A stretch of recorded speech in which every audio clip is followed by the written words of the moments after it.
El 16 de diciembre de 1944, el ejército alemán sorprendió a los aliados lanzando la que sería su última ofensiva en el frente occidental.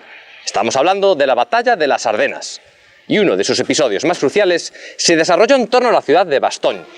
Bienvenidos al especial de Tropa Guripa que hemos bautizado como Nats.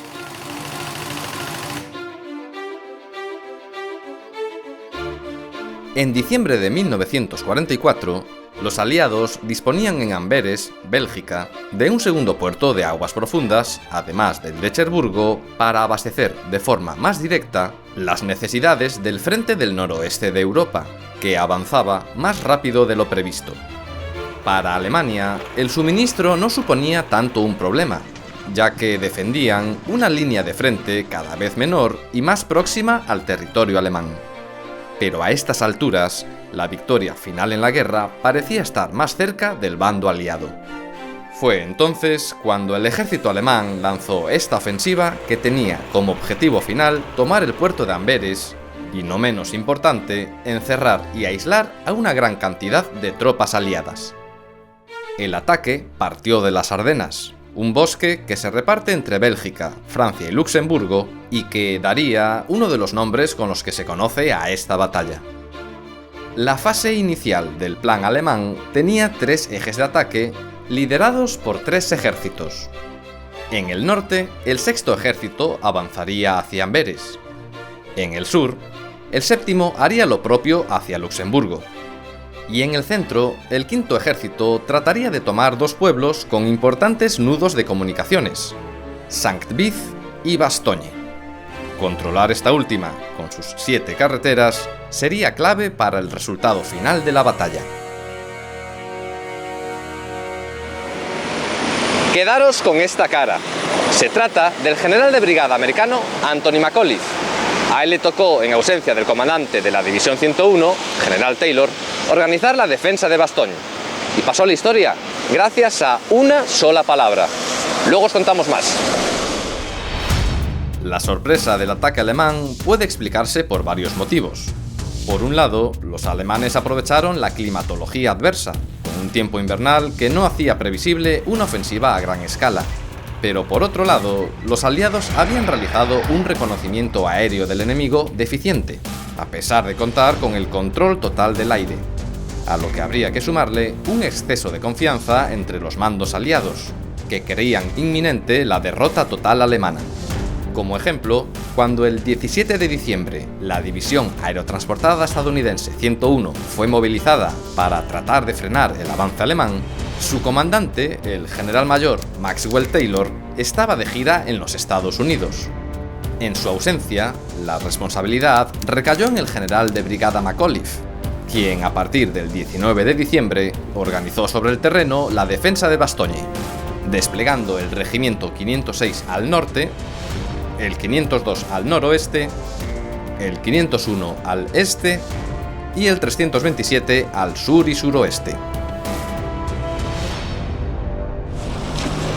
Este conjunto de edificios albergó el cuartel general de la 101 en Bastogne desde el 19 de diciembre. Como veis, tuvieron que recibir los suministros por vía aérea. Y es que desde el 21 de diciembre, Bastogne fue completamente cercada por los alemanes, que creían inminente la toma de la ciudad. Pero con el recrudecimiento del mal tiempo, los defensores estadounidenses se quedaron pronto sin suministros. Los alemanes trataron de aprovecharlo para tomar definitivamente la ciudad. Sus fuerzas principales eran la Segunda División Panzer, la División Panzer Lehr y la División de Infantería 26, que juntos formaban el 47 Cuerpo Panzer a las órdenes del general von Luttwitz. Pero las defensas estadounidenses resultaron ser sólidas y los ataques alemanes fueron repelidos. Aún así, la situación en Bastogne era desesperada tanto para los soldados como para los civiles atrapados en el fuego cruzado. El día 22, el general von Luttwitz envió un ultimátum al comandante americano. Le daba 2 horas para entregar Bastogne y rendir a sus tropas, o de lo contrario, sus fuerzas y la ciudad serían aniquiladas. Pero McAuliffe tenía muy clara su respuesta. Acompañadme para saber qué le contestó. Nos encontramos en el interior de los barracones que en su día albergaron el cuartel general aliado en Bastogne. En este espacio se recrea el histórico momento en el que el general McAuliffe tomaría la decisión de rendirse o no ante los alemanes. McAuliffe contestaría lo siguiente al comandante alemán Nats, lo que en inglés viene siendo y una miel y un huevo. Tras recibir semejante respuesta, el comandante alemán cumplió su amenaza y la ciudad sufrió fuertes bombardeos. El peor de ellos tuvo lugar el 24 de diciembre. Esa noche, cuando los mandos de la 101 celebraron en esta misma sala la cena de Nochebuena, a petición del general McAuliffe posaron serios. Eran momentos trágicos tanto para las tropas como para la población civil. En Bastogne se recuerda especialmente a René Lemaire, a quien la ofensiva alemana la sorprendió visitando a su familia. René, enfermera de profesión, se presentó entonces voluntaria para atender a los heridos estadounidenses, quienes acabarían conociéndola como el Ángel de Bastogne. Esta placa en su honor nos recuerda que René trabajó aquí, en un puesto sanitario de la 10ª División Acorazada Americana, y tuvo un final trágico, pues en la tarde del 24 de diciembre falleció junto a una treintena de soldados bajo un fuerte bombardeo alemán.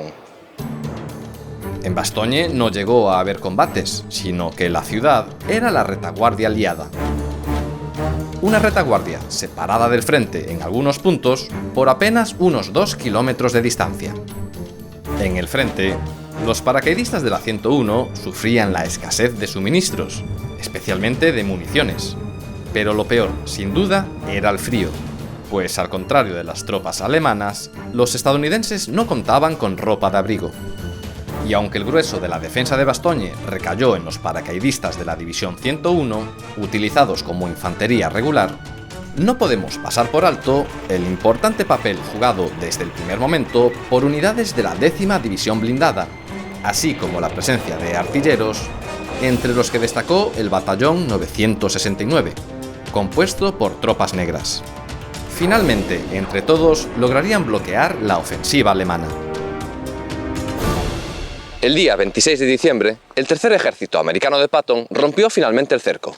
Fue precisamente aquí, por este lugar, por donde irrumpió el primer tanque americano. A partir del día siguiente, la ciudad volvería a estar conectada con la retaguardia. Con ello, las tropas sitiadas recibieron los ansiados suministros y los heridos pudieron ser evacuados. Además, las condiciones meteorológicas permitieron el uso de la aviación, que apenas había jugado un papel en la batalla. Con las nuevas tropas regresó también el general Taylor, quien tomó de nuevo el mando de la División 101. Pero sus soldados no fueron relevados, sino que siguieron combatiendo durante 3 semanas más.